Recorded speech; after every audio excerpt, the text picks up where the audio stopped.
Hi there, this is Elise Bennin, your marketing mentor. And this is the podcast for you if and only if you are ready to leave the feast or famine syndrome behind, and I mean for good.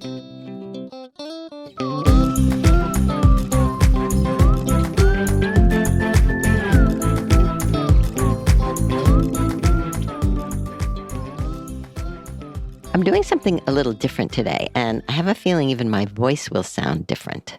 Today's episode is a live crash course version of my Fill My Client Pipeline Bootcamp, recorded in mid-February 2026. And it's especially for you if your income feels unpredictable, or you're not sure who you should be marketing to, or you tend to take whatever comes along, word of mouth, because it feels like you have to. You see, I realized late last year that the creative freelancers in my community who were killing it during what was really a very difficult and challenging year for almost everyone, the ones who had the best projects and the most reliable income were, not surprisingly, the ones with a pipeline. So I decided to make that my mission for 2026, to teach everyone, and that includes you, how to build that pipeline. So I gave a 4-day boot camp, and then I did a 30-minute crash course version. That's this recording, where I tell you who belongs in your pipeline and who doesn't, where to find your best prospects, what to say to them so you don't feel awkward, salesy, or pushy, and how to stay top of mind so they reach out when they're ready. First, you'll hear my right-hand guy, Jake, introduce me. So listen and learn.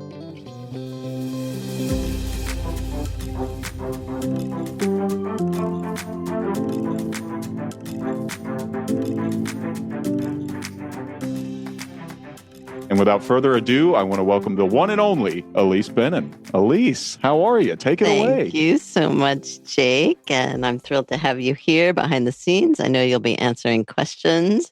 So welcome, everybody. And thank you for joining me today for this Fill My Client Pipeline crash course. We just have an hour, so I am going to talk kind of fast. But if you don't know me, I'm Elise Bennin. And for almost 40 years now, I've been helping creative professionals. Those are freelancers, designers, writers, marketers, coaches, consultants, and any independent expert, essentially, just like you, build businesses that don't depend on panic, hustle, or constantly starting over. So if you're tired of the feast or famine syndrome, if you keep telling yourself you should be marketing, if you're never quite sure where to start or what to do, I am really glad you're here to spend this hour with me, because I know there's a lot going on these days. Your time is limited. And the fact that you showed up tells me something important, which is that you care about your future and you want 2026 to be different. And maybe, just maybe, you're thinking, this has to be the year. If you are, tell me that in the chat. And if that is you, you will see that you are not alone and you are exactly where you need to be. So, if you're like so many of the creative professionals I work with, then you're stuck in that very familiar cycle, the one that feels impossible to break.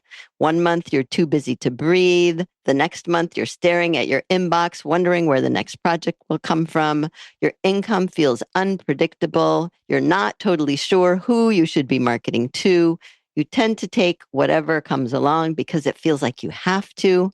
And even when a year ends better than it began, like last year, right? I mean, I have seen the numbers to prove that most people started in torture last year, but by the end of the year, things were definitely getting better. But still, it never feels quite stable. And worst of all, there is that little voice in the back of your head saying, I should be marketing. Not that you aren't. I see you on LinkedIn. I know you've experimented with all the strategies. There are so many strategies, too many, really, but they don't stick, or they feel random, or life happens. You land a project. Maybe it's not ideal, but it definitely pays the bills, and marketing gets dropped. You drop the ball again. And when you finally come back to it, that's the hardest part, actually, because it just always feels like you're starting from scratch. That is the feast or famine, and we all know it well. And after a while, I know you start wondering, is it me? Am I doing something wrong? Or is this just how freelancing works? And worst of all, will it be this way forever? I think not. Because over these 40 years that I have been in business, in my own business, and by helping thousands, really thousands of creative professionals, I have realized many things, but I want to share with you one of those things. And that is that the difference between those who feel steadier and those who feel stuck is not talent. It's not personality. It's not even discipline. It's a pipeline. That is the answer. The people who are getting the better projects, the ongoing work, the reliable income, they have a pipeline. Not a perfect website, not viral posts, a pipeline. And here's the interesting part. When I asked people in my SMP, the Simplest Marketing Plan community last year, do you have a pipeline? Only 5% said yes. 36% said flat out no. And most, a whopping 59% said kind of. So before we go any further, we need to define what a pipeline is. Now, you may think of a pipeline as your entire network, but there's a big difference between your network and your pipeline. In a word, it's the difference between simple and overwhelming. Because your network is everyone you know, from your colleagues and collaborators and your clients and your past coworkers and your business friends, all the way to people you haven't been in touch with for years and people you've only loosely been in touch with, friends of friends or mutual acquaintances. These are called weak ties and they're valuable, but they also make up a big part of your network. And let's not forget your neighbors because they are part of your network too, because you just never know where the work is going to come from, right?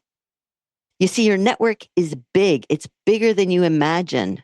And I don't know why, but so many people imagine that their network is small. It is not true. Once you start thinking about who is in your network, you will realize that you actually know more people than you think. Plus, here's the thing. Your network isn't limited to the people you know. It also includes everyone who knows you. And that circle is even wider. And by its nature, it includes people you are not even aware of, which is why it sometimes feels like projects come out of the blue. Does that ever happen to you? I would love to know in the chat if it does. People just coming to you out of the blue. So I don't want you to confuse your network with your pipeline. Your pipeline is a subset of your network, but they are two different things. And your pipeline is the simple one. It's your short list, and it shouldn't overwhelm you. And I define your pipeline as everyone who could realistically hire you, refer you, or open a door for you. I love this phrase. People seem to like it. Your pipeline is everyone who could hire you, refer you, or open a door for you. So think for yourself about who that could be. Now, one of the reasons I am so focused on your pipeline right now is because, as I have been saying for many, many years, everything flows from the market.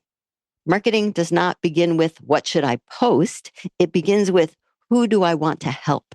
Not who wants you, not who might say yes even, but who do you want to work with? Because since it's your business, you get to choose. That is the beauty of being self-employed. You're supposed to be in control, not of everything, of course, but a lot more than you are right now, right? And that choice creates clarity.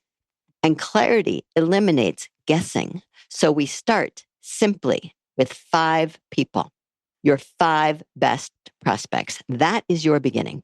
But before you can list them, you need to be clear about who fits the description of your best prospect. And that's what's on the day 1 cheat sheet, which I'm going to show you now. This is a crash course. And so I have condensed 4 days into 1 day. We're going to go 1 day at a time, pretty fast. But the cheat sheet number 1 is called How to Clone Your Best Client. And I'm simply going to walk you through it. You can use AI on this cheat sheet and help you find the actual people. But we start with your elevator pitch.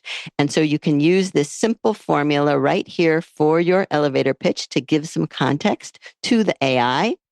And then what you do, for who you do it for, so they can the benefit or the result that they get. So here are some examples. If you're not sure how to do that formula, it's super simple. Then, to find your best client, you're going to answer simple questions. There are 4 simple questions. One is, what industry are they in? I've given you an example here. Number 2, what size organization is it that you want to work with? 1 person, less than 10, corporate with multiple departments. I've given you an example here. Number 3, what do they need from you? Is it a website? Is it a report? Is it social media? Is it consulting? Is it guidance? What is it that they need? Here's the example. And then a question about you. How much do you want to earn monthly? And there's an example. A lot of people say 10,000. Some people say 2,000. There's no right number here, but that's what you want to give the AI. So then step 3 is you're going to take that information, your answers to the questions, and you're going to paste it along with this prompt asking the AI, who is your best prospect? And here I'll just read it to you based on my elevator pitch and my answers to these questions. Please give me 2 succinct paragraphs describing my best prospects and a checklist of criteria so I can recognize them when I land on their website and or LinkedIn profile. And then you just paste right there after that prompt the information, your elevator pitch, and your answers to the questions. And then you will be amazed at what the AI gives you back. And then, second prompt, you're going to basically say, all right, now give me 5 people who fit that description, and it will. So hopefully you are able to do that. Do that on your own. Don't do it right now. And I'm going to keep going with the ideas. Because once you have your list, the next question becomes, what do I do with that list? And what do I say to those people? And this is where most freelancers freeze. You've identified some people and some companies that would be a good fit. Now what? Because you don't want to sound salesy. I know that. You don't want to feel slimy. You don't want to be ignored. And here's the mistake I see most people making. You think marketing is performance art. It's not. It's relationship building. It's not about how many likes you get. It's not about what I call vanity metrics. It's about building relationships. And your goal is a pipeline, not applause. And that's why engagement matters more than posting. And that is why I often tell people, start with commenting, because commenting, especially on LinkedIn, which is where most of the market already is the most effective thing to do. It is subtle. It is human. It is low pressure. It is low stakes. But your comments have to be meaningful and thoughtful, and that takes time. But I have a shortcut for you. And again, AI can help here. But wait, I know what you're thinking. You've tried commenting, but you can never find any posts to comment on. That is perfectionism sneaking in.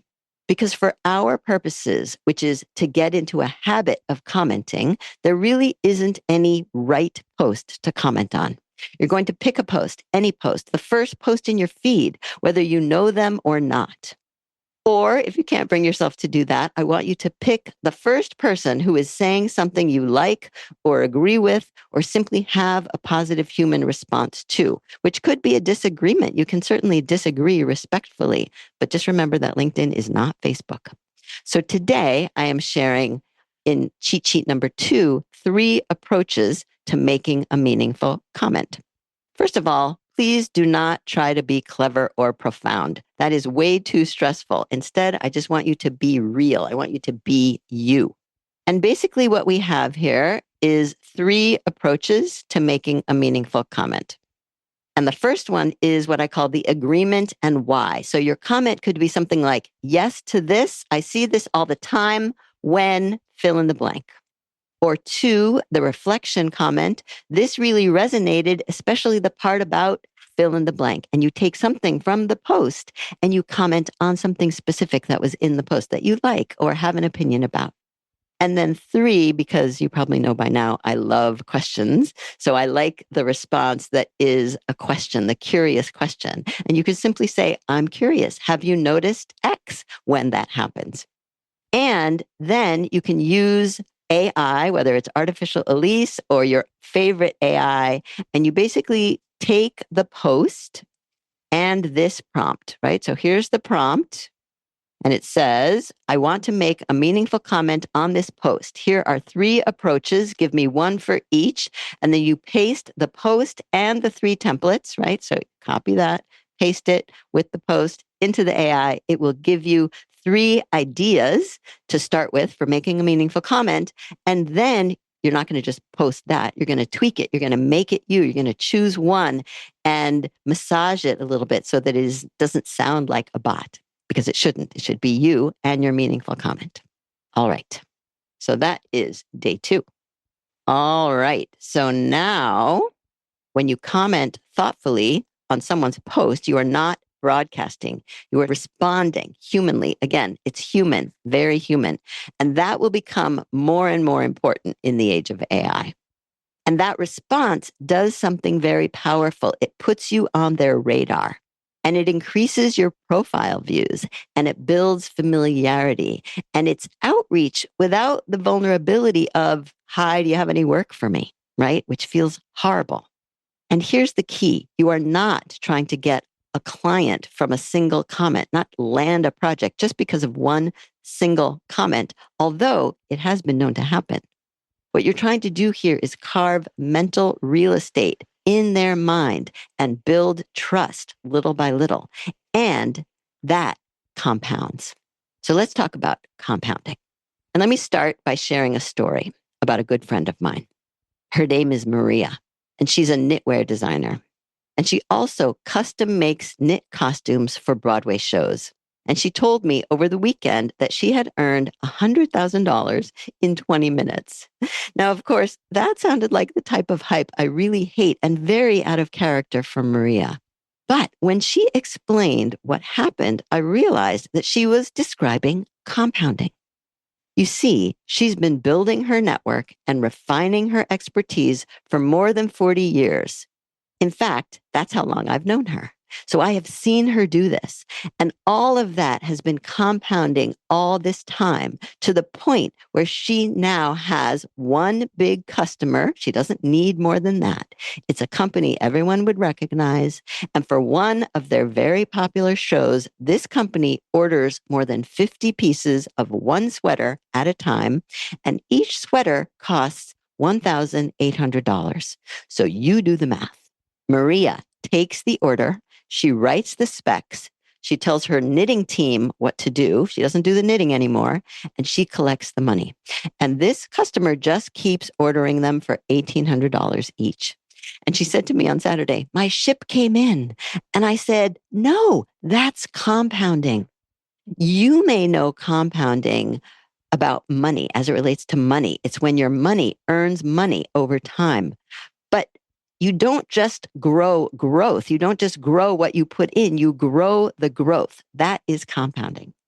And compounding is also when each small marketing action that you take makes the next one easier and more effective. Each one reinforces all the actions that came before it. I really think everything compounds, but only if you keep doing it. Actions compound, your network compounds, especially on LinkedIn, where every new person you connect to gives you access to their network. It is almost exponential. And even trust compounds, and it deepens with time, but only if you keep it up. So we could say that compounding is the opposite of feast or famine. But first, you need a plan, and a plan made up of things that you will actually do. And it is not that complicated. It just means having daily, weekly, and monthly actions. But compounding, as I said, only works if you keep that plan going, which brings us to the real question. How much do you actually need to do? Well, here's the good news. You don't need to do all that much, certainly not as much as you think. But the harder truth is that you do need to do it for longer than you want to. And the solution is what I call your micro marketing plan. You want to do something daily, something weekly, something monthly. That's it. So it could be a daily comment on LinkedIn. It could be a weekly post, and it could be a monthly newsletter. It doesn't really matter what that combination is. What matters is the rhythm. Because when you have rhythm, you stop starting over. And when you stop starting over, that's when the compounding begins. So that brings me to the day 3 cheat sheet. What is your marketing minimum? Because now that you have a pipeline and you've made a comment or more, or you will once you do the first 2 cheat sheets, the next question is, how much of this do I really need to do? What is the minimum marketing effort to keep my pipeline full? And so I've given you some examples here of daily, weekly, and monthly, and then more examples of micro marketing plans, all different ways you could do it. As I said, the combination doesn't really matter. It's the rhythm that matters. And then your turn, just put right there. This is actually not fillable, so you can't actually put it on there unless you know how to make it fillable, but you can print it out and write it, or you can just write on a piece of paper, daily, weekly, monthly, but it needs to be where you're going to see it. Don't hide it anywhere. Don't bury it. All right, so that is cheat sheet number 3. So now I know what some of you are thinking. You're thinking, I hope that sounds simple when you say it, but you know yourself and you're thinking, how am I going to keep this up? And that is not a strategy problem. It's a momentum problem. And momentum is the next cheat sheet. And that comes in 3 steps. So I'm going to walk you through the 3 steps. First, you establish the habit. But here, you focus only on hitting send, getting into the habit of hitting send. It could take 5 minutes, at the most 10 minutes a day. I don't want you to evaluate it. I don't want you to judge it. I don't want you to perfect it. I just want you to build the habit, because perfectionism dies when repetition takes over. I promise. Step 2, once you've got the habit in place and it feels natural, then you refine. You improve the quality. You make it more you. You make it more specific. You make it more confident. Just do tiny upgrades every single time. It will get better every single time. That is how you learn, and that is how you grow. And step 3, that's when you can focus on the impact of your work. Only after the consistency do you ask, is this working? Not the first time you do it, right? And here's the truth. Most freelancers quit before the compounding even starts. They stop too early and then they say, it doesn't work. No, that's not how it works. You have interrupted the process because momentum requires staying in it long enough. And so let me share the day 4 cheat sheet where you can see this, how to keep it going, right? The 3 simple steps to build momentum. Focus first on establishing a habit, focus next on quality, and focus finally on impact. That's day 4. All right. So now I hope you're thinking to yourself, tell me if you are, this is totally doable. I know how to find prospects. That will be easy, especially with AI. I know how to make meaningful comments. I could get the hang of that either with my brain or with the AI. And I could put together my micro marketing plan so that I know what to do daily, weekly, and monthly. So maybe marketing isn't as hard as I thought. Plus, I don't actually seem to need to do all that much. It's not the enormous effort I may have imagined in my head. And maybe this marketing thing isn't all that complicated after all. I can do this. I really hope that is what you're thinking, because truthfully, marketing isn't that complicated and it's not that hard. In fact, it is all common sense. So if you have common sense, and I will bet you do, you don't need an MBA to do this. I am proof of that. I have a degree in Spanish and I figured marketing out because it is common sense. But wait, what do I hear? It's very low, but I think I hear it. In the back of your mind, there's this little voice of doubt creeping in. Because as crystal clear as everything may be right this second, we all know that life happens. And sometimes you drop the ball. So let's talk about dropping the ball, because I will bet if you do, you are not alone. You're not alone. You can see that, right? And the thing is that ball dropping is unfortunately the nature of the reality of 2026. I think we have way too many options and too many new shiny objects. But the reality is we cannot do everything no matter how we try. And even if you're one of the people who said, no, I never dropped the ball, we all know we are going to get stuck on something and not be able to move forward. And that puts your business in peril. So, for example, people get stuck when they don't know how to price a project. So you don't respond to a prospect. Just don't respond. You ghost your prospect because you can't come up with a price. This happens more than you think. Sometimes you write a message, but it doesn't feel right to you. So you chicken out and you never send it. Has anyone done that? Maybe. Or you can't find the right photo for your LinkedIn profile. So you do nothing and you just hope no one sees your profile. Anybody thinking that? Or maybe you try to update your website and it somehow becomes an enormous project, bigger than it's supposed to be. I do not understand, why do website updates spin out of control? Now, I can tell you that although I've been doing this for almost 40 years, the only thing that has changed when it comes to the obstacles of getting your marketing done is that there are more of them, more obstacles, more distractions, more new apps or courses to take. How many people sign up for courses and then never take them? I know that happens. So how do you stop getting stuck and make this marketing stick? How do you stop? I love this line. How do you stop getting stuck and make the marketing stick? That is the solution I want to share with you today, because that is the Simplest Marketing Plan Plus program for 2026. Because when you do stay in it long enough, when you don't give up too soon because it feels uncomfortable, here's what could happen.